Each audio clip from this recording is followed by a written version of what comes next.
ఎందుకు సార్ ఇప్పుడు బ్యారక్ చుట్టూ వంశీ ఉన్న ఆ జైలు చుట్టూ ప్రత్యేకంగా సిబ్బందిని పెట్టడం, పరదాలు కూడా కట్టారంట.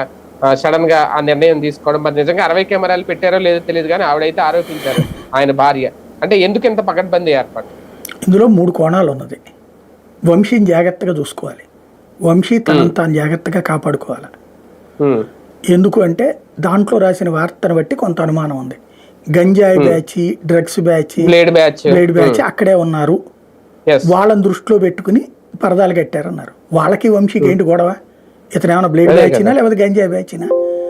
వాళ్ళతో ఇతను ఎందుకు గొడవ పడాలా? వాళ్ళతో ఎందుకు వాళ్ళు వచ్చి ఇతని మీద ఎందుకు వస్తారు? ఇంకోటి వాళ్ళ చేతులు ఇప్పుడు బ్లేడ్లు ఉంటాయా? డ్రగ్స్ ఏమి ఉండదు మరి ఇంకేంటి భయం?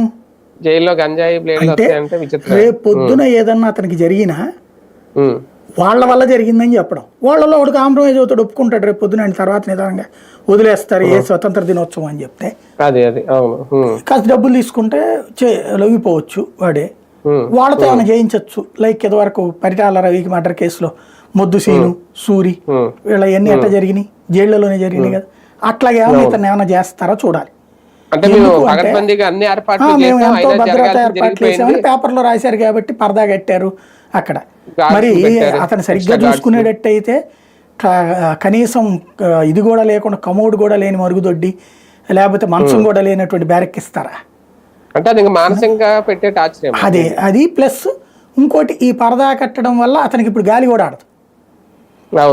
అక్కడ సీసీ కెమెరాలు పెట్టారు, పరదా తీశారనుకోండి, అదిగో అతనే తీసుకున్నాడండి మాకేంటి సంబంధం అంటారు.